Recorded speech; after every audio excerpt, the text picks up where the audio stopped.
You are welcome to the channel of angelology, demonology, and mythology.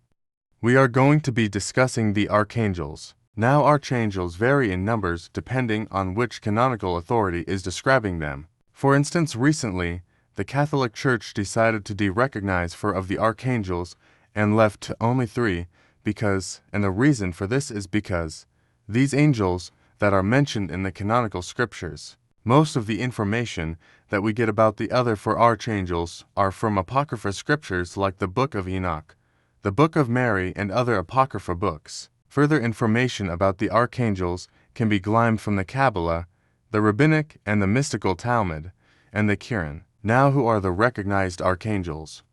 They are Archangel Michael, who is the most powerful, Archangel Gabriel, and Archangel Raphael. These are the 3 angels that are mentioned by name in the Bible.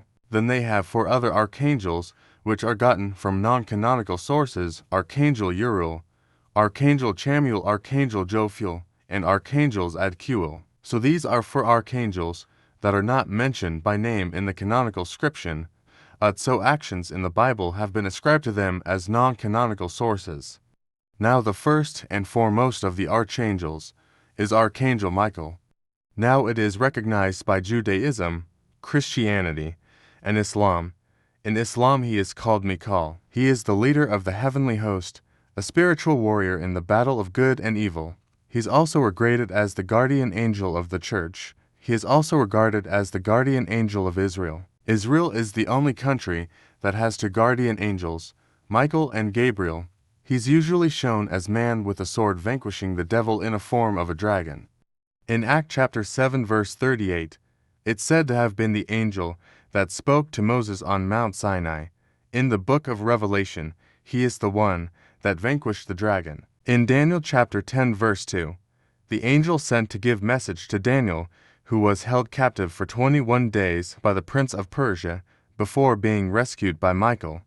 So Michael was the person who fought with the prince of Persia to realize Angel Gabriel. Angel Gabriel was taking a message to Daniel about what was going to befall Persia, and because the prince of Persia is the principality angel that acts as a guardian angel of Persia, and because he was of a higher order than Angel Gabriel, was able to prevent Angel Gabriel from carrying out his mission for 21 days before Michael, the chief generalissimo of the angelic forces, was able to go and free Gabriel from the prince of Persia before he was able to deliver the message to Daniel.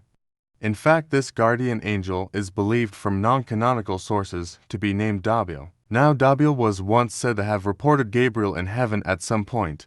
This is not from biblical sources, this is from non-canonical sources, because Gabriel favored Israel. When the Iselis was supposed to be sacked by the Assyrians and wanted all of them killed, but because of the love that Gabriel had for Israel, he was able to intercede, and the Assyria didn't kill them, but sent them into exile, and so Gabriel was said to have been interdicted by God for those 21 days. Incidentally, most principalities that, or guardian angels of countries, are said to have later become corrupted by the bias. So, you can see that when God sent Gabriel to deliver a message about the destruction of Persia, Dabiel was trying to stop him, as it were. So, the next archangel is Archangel Raphael. Archangel Raphael is mentioned in the 5 Apocrypha that forms part of the Catholic, Roman Catholic, and Anglican Bible, but it is not mentioned in the mainstream Bible. He is also known to Islam as Israfil, so he's mentioned in the Book of Tibet, where he disguised himself as a man called Azarias and helped Tobias and his son, who are being afflicted by the demon called Asmodeus. So it was Raphael in the form of Azariah that instructed them to go and catch a fish, and remove the liver, and burn it as incense, and that drove Asmodeus away from them. It is also mentioned in the non-canonical Book of Enoch.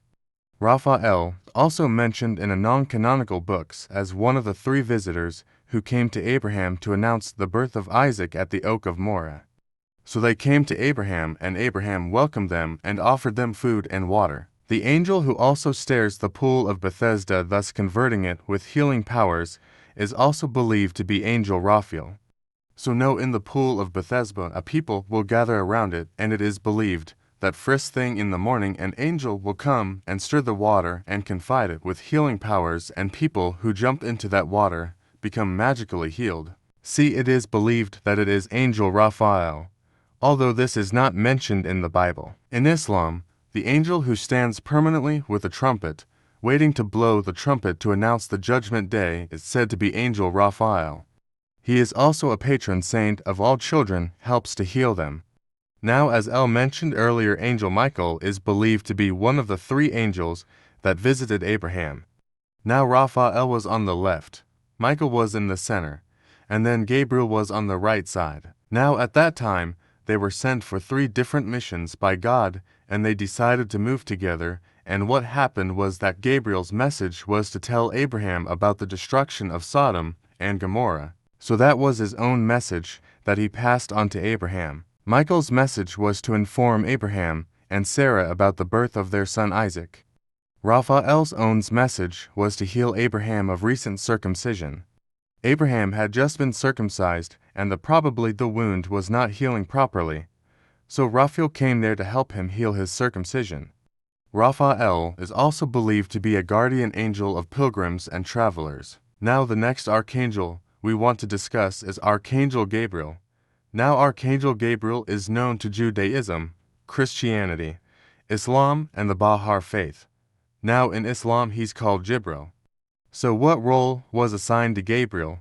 Usually God uses him as a messenger to tell humanity about what is to come, and so it was Gabriel that announced the birth of Jesus Christ and John the Baptist. In Islam, he's said to have dictated the verse of the Holy Quran to Prophet Muhammad. Then in the book of Daniel, he was the one who was sent by God to deliver messages. When Daniel had a dream, and he could not interpret the dream, so God sent Gabriel to Daniel to interpret the dream for him, and the prince of Persia held him for 21 days. He's also the patron saint of messengers and communication workers, so that is Gabriel for you. I've also mentioned that he was one of the people who went to visit Abraham to tell him about impending destruction of Sodom and Gomorrah, and being told Abraham was able to rescue his brother from prison and save him from destruction. He was also the angel that was sent to Ezekiel to tell them about the upcoming destruction of Jerusalem, the temple, by the Assyrians. So these are all the fact about Angel Gabriel. Now these are the 3 canonical angels. The other ones are not canonical. They are gotten from non-canonical sources. The first of this Uriel, he is the master of knowledge and archangel of wisdom, mentioned and depicted holding a book or a screw of wisdom.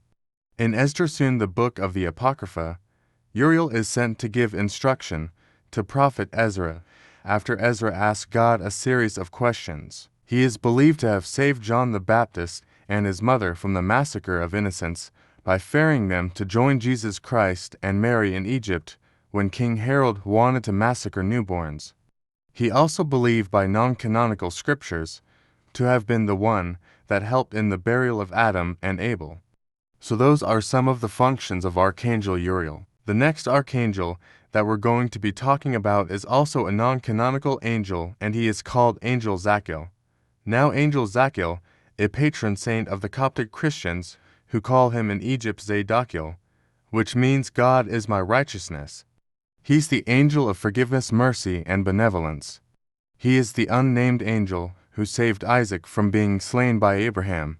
He's usually shown with a dagger in one hand and a sword in the other. So, when God tested Abraham and asked Abraham to slay Isaac so that to test his loyalty, it was Angel Zachiel that begged God to save Isaac, and so God said, "Okay, go and save Isaac," and he went there, and just as Abraham was about to raise the knife to slay his son, he held back his hand and pointed to a ram whose horn were held in a ticket and told Abraham to sacrifice the ram instead of your son, and that is why he's known as the Angel of Mercy and the Netherlands. Well, in the Kabbalah, which is mystical Judaism, is also associated with the planet Jupiter in the night sky. Now the 6th archangel is called Jophiel.